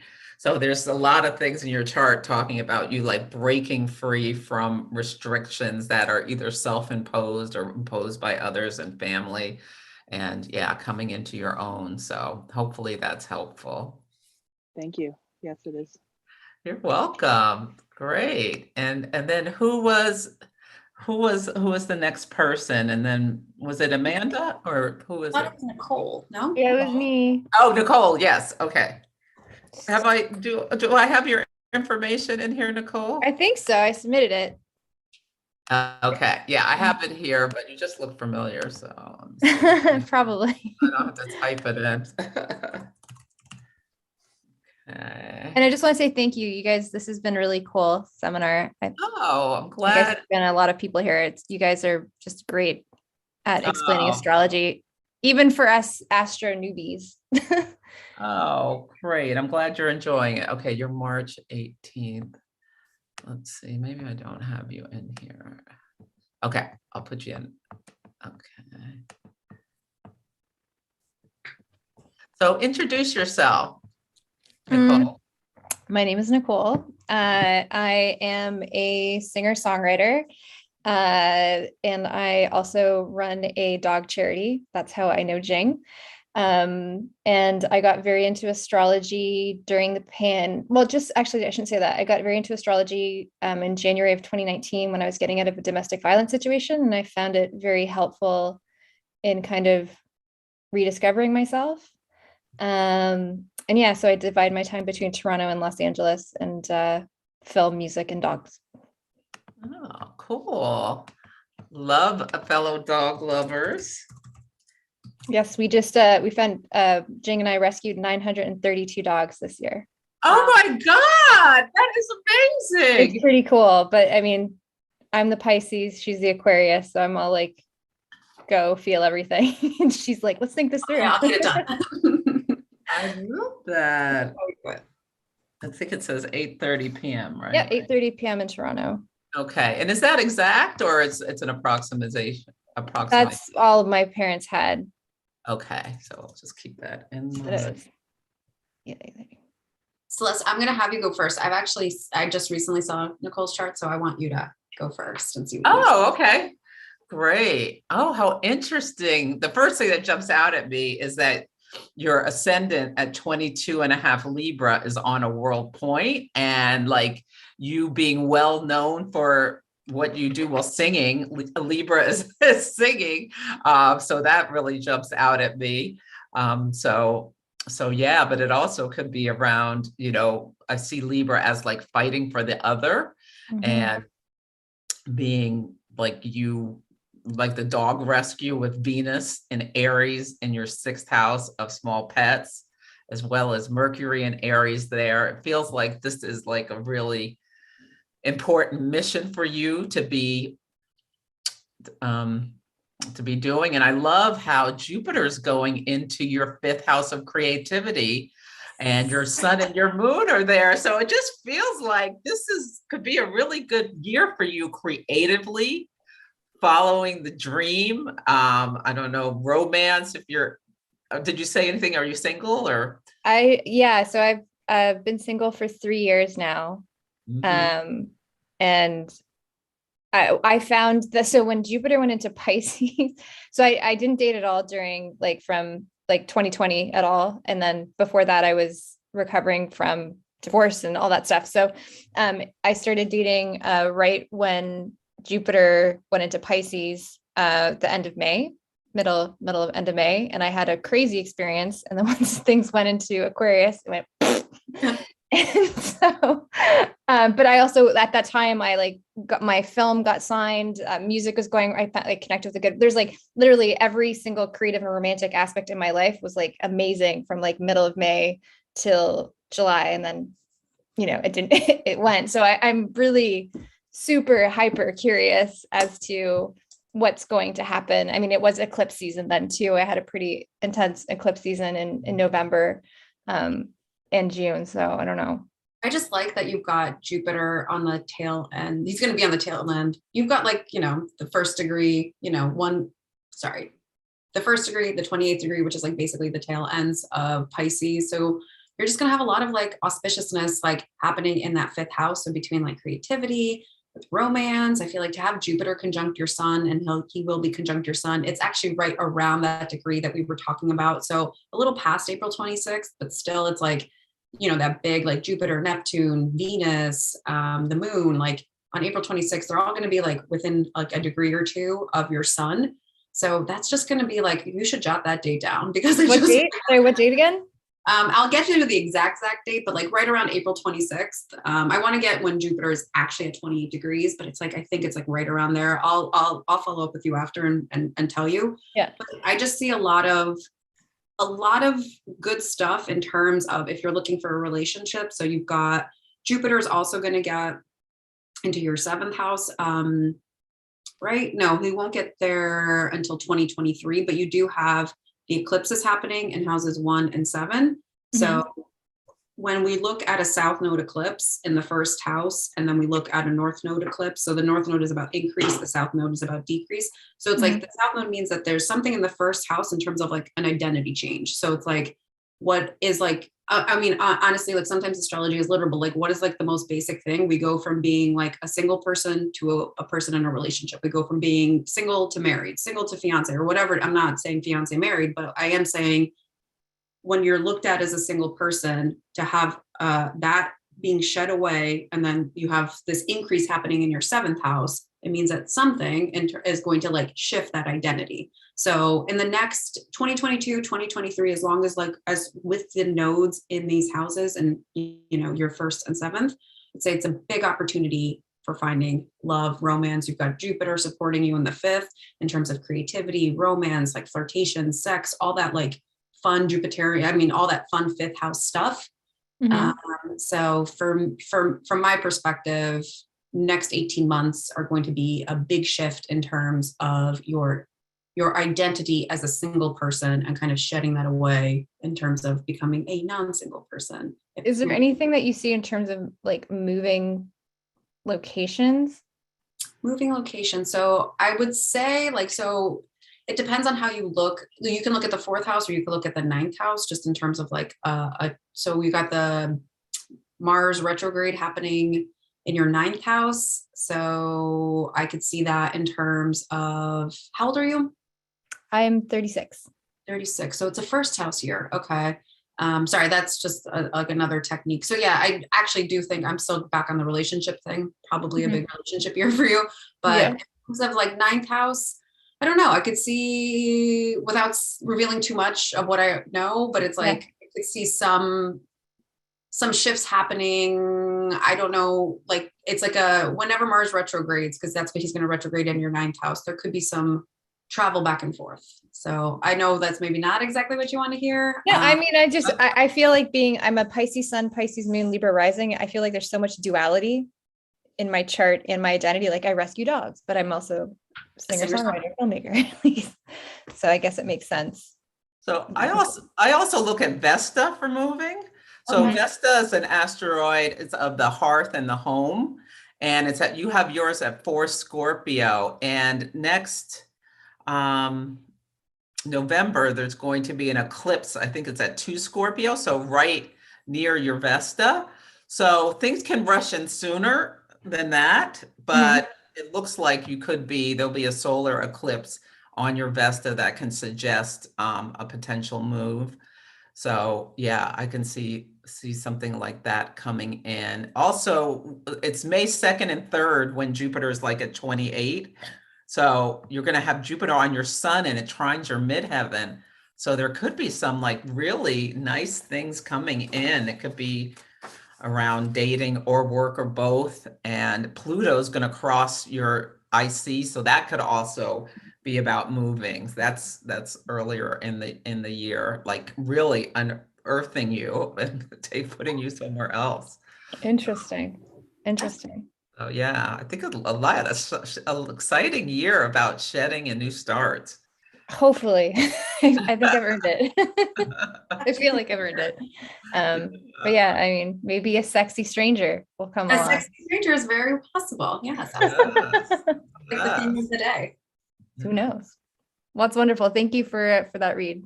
Yeah. And is there anyone else whose name I already called who's here? Yes, DR. Okay, DR. Me too, after her, Ashley Cooper. Okay, and then you guys are I think we're at time, so we'll do you two. Okay, so DR. Let's see. Now, why don't you tell everyone about yourself?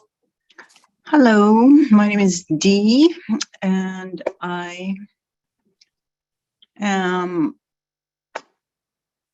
really enjoying this because it's so interesting. And I really want to get into astrology. And I recently retired, so I have a lot of free time, and I'm just hoping to see if I can start learning as much as possible. Okay. Well, nice to have you again. Thank you.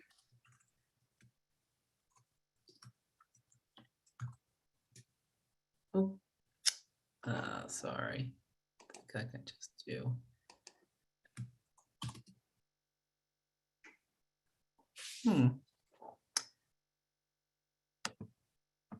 Oh, maybe I'm spelling. Am I spelling Santa Fe wrong?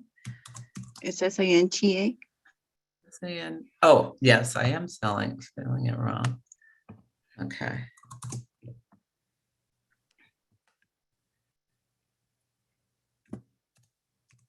Okay. What's going on? Sorry. That's okay. Ah, there we go. And it was 7:01 p.m., correct? 7 p.m. Yeah, 7:01. Yes. Yeah, okay. Just making sure. Okay, here we go. Ah, yes, lots of Aquarius. Oh, you're the third person with, just refer back to all that Jupiter stuff. If it's not around relationships, it can be about, Venus on 0 degrees Aquarius. It can be about your creativity. Yep. It can also be about learning astrology for your enjoyment and fun. Yeah, I love that. And yeah, you've got Saturn going through it's right. It's been right near your moon right now. So emotionally, are you feeling, or is there any issues with feeling like loneliness or separating emotionally from something, or? I think it's, part of the pandemic, like someone was speaking about before. You just don't want to really get out there yet until you know that it's safe, but yet you do want to do things. So it's been, a little bit emotional. Yeah. I think with Venus retrograde, there's a really great call for you to really sit in with what you value and how you bring joy to yourself, and reviewing all of that stuff. Venus is retrograding through your 5th house back into a little bit of your 4th house of home, family, and foundations. But I like Jupiter and Pisces for you because it's in a trine, which is an aspect of support to your natal Jupiter. Where's there? Yeah, from the 6th house to your natal Jupiter in the 2nd house. So like really enjoying your retirement and finding some things that just bring you joy. Do you see anything else, Maria? You want to? No, I feel like I just have to keep commenting on the fact that like how many 0 degree Aquarius placements are here tonight. Like it's just really, it's just like obviously like people felt so called because there's like it's just a hot degree. I'm wondering, did anything happen in December of 2020? Have you noticed any? I know sometimes like the Great Conjunction, that's where it happened, and sometimes that's a little bit of, it's like a slow moving aspect. It can take a while. It's like a start of a new 20-year cycle. But in terms of like 5th house topics, like I'm wondering if like there's been any, or it could like get like reactivated when they are conjunct later on. But when Mars and Venus conjunct there, but in terms of like any kind of 5th house topics related to like children, love, romance, anything, creative projects, like new art projects or anything like where you feel like so called to like share something with the world, produce something, create something. Well, I think that's when I really started getting serious about, I do want to learn astrology. I've been taking classes. I've been trying to learn it, and I do want to do it. That's when I really felt like I could do it. So that's all I've been doing since then, just trying to learn.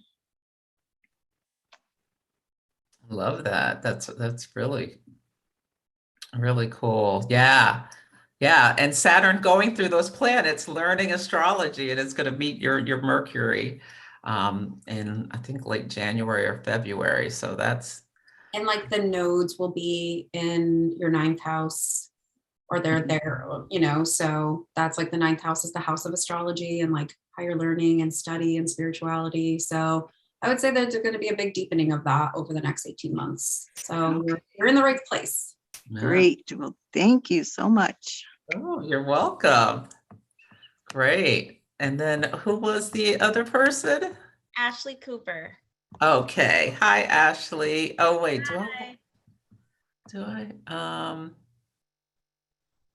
You've done my chart before. Okay. I'll give you everything again if you need it. Okay. Well, hopefully I can find it. Actually, no, I don't think so. Okay. Yeah, why don't you just tell me? It's just easier than me trying to squint and look at this. Okay. Ashley, what is your birth date? July 5th, 1990. 5:33 a.m. and Riverside, California. Okay. Okay, yes, all this Cancer, stellium and Cancer. Yeah. The Cancer rising sun, all of this. And Jupiter coming to your midheaven. So that could be really nice. Did nice things happen in terms of, well, maybe not travel so much, or maybe travel, but a higher learning, or just like you feeling like you're expanding things with your ways of thinking between May and July of last year? What things? Yeah, definitely. I feel like I've grown in a lot of ways in relation to work, in relation to the way I communicate. I feel like I've become more self-aware of how, of how maybe I can come across to people. And I feel like I've gained a lot more confidence as well. And I started my astrological journey at the end of 2019. And so this entire year has just been, just a big learning experience. I've just learned a lot. I'm still learning, and I'm just really trying to focus on applying everything that I take in right now. I love that. And I love how you, like what you just said about understanding how you come across to people is like the North Node in Gemini and the South Node in Sagittarius, and you have planets in both those places, like really learning how the words you speak to people, taking in this new information, is improving your Venus relationships, Venus and Gemini. And yeah, emotionally connecting with and releasing some of those maybe kind of ingrained ways of being with your moon here. And yeah, I think that's really beautiful. And yeah, I think you'll just find, especially when Jupiter gets up to your midheaven, it's like the Jupiter Neptune conjunction is like right on top of your head. So I think you might feel a deepening of your intuition and any kind of psychic abilities. Any thoughts you have, Maria?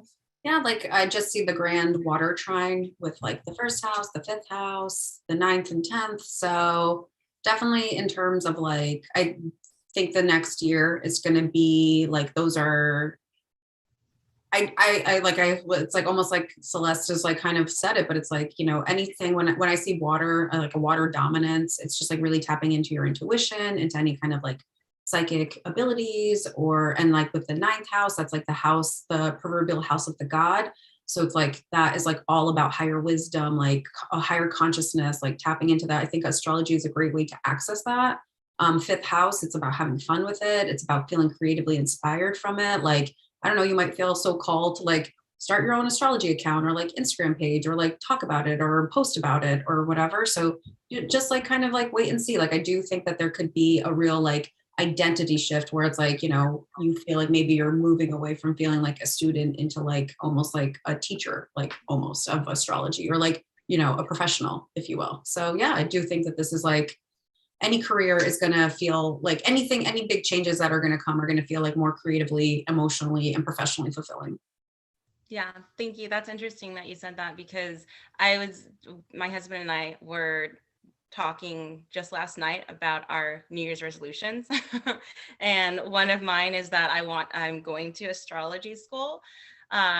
So he's like, do you want to be an astrologer? And I'm like, well, I don't know about that yet, but you know, I still have so much to learn. But I feel like I'm heading down the right path of, yeah. What school, I'm just curious, what school are you going to? Well, I don't know, actually. I've been internet surfing. So if you guys have any great recommendations, you know, I was looking at Chris Brenner's, but I see he does, I think it's like holistic astrology. Hellenistic, thank you. And I'm not sure if, you know, I'm still learning all of the different forms. So I don't know if that is a good one for, you know, basic things, or I mean, do you guys have any recommendations? Yeah, it's definitely, I've studied Hellenistic. I've also studied like evolutionary. I personally, I mean, I'll like, we can, if you want, you can like, message me either on Instagram or email. I'm sure Celeste has recommendations too, but, I think Chris is great. I haven't personally studied with him. I think Kelly, Surtees is great. I think Bava is great. If you're into Hellenistic astrology, I think Chris Brennan is great too. Not to suggest he isn't. But if you're so called to go the Hellenistic route, I would look into Kelly and Achuta Bava. He does nightlight. He's from Nightlight Astrology. If you're into like maybe more like modern astrology or like evolutionary astrology, more modern Western. So then maybe like a way to start. Rebecca Gordon, Stephen Forrest, who else? Ann Ortley, I think, is starting a school. Oh, Anne is amazing. Yeah, and Deborah Silverman. I took Deborah Silverman's school, and I took Rebecca Gordon's school. So both very good. Yeah, yeah. You can come study Moon Mastery with me if you want. Celeste, I'm already signed up for your class, Celeste. I can't wait. Oh, good. Yes. Yeah. There's a lot of great astrologers out there, but I'm really interested in the Hellenistic, but I really like using the Placidus house system, or a house system with cusps. So because I think like the cusp is important and like the heartbeat of the house. So yeah, I go back and forth. Down that route. I just know Chris Brenner, you know, it's a familiar name. So I was thinking, oh, well, maybe that's a good one. But then I didn't see those other forms, Placidus, and, you know, I mean, from what I've seen anyway, that school's more focused on the Hellenistic. It is, and I don't think he teaches live. I would recommend doing something with someone. All videos, and I am looking for something more live so I can connect with a teacher and that kind of thing. Yeah, I would recommend doing it live so you can ask questions, and yeah, it's just a lot just listening to only recorded stuff. Yeah, and I need to stay engaged. I'm that type of person that if I'm not engaged, I won't lose interest, but I'll just look to find another alternative. Yeah. Well, Moon Mastery is coming in February, and it'll be a great be there. Oh, good. Yes. Well, great. Well, this has been. I appreciate it. Yeah, and you have Saturn on a world point, so who knows? You could the work you do could bring prominence to you in some ways, and it can also be like you have Saturn retrograde. I don't know, like a remembering or redoing something that your soul has been through before through work. Yeah. Okay. Oh, great. Did I miss anyone who I already called? Okay. Well, we've gone a little over. Thank you so much, Maria, for staying longer. Thank you so much for everyone for coming, and apologies if we didn't get to you this time, but hopefully you got something from the conversation and the charts you did see, or you have a 0 degrees Venus in Aquarius or something. Yeah. So, But yeah. yeah. So have a wonderful rest of the year. Happy New Year. And yeah, have a hopeful view about 2022. There's real opportunities there. Yeah. Thank you. Bye, everybody. Bye.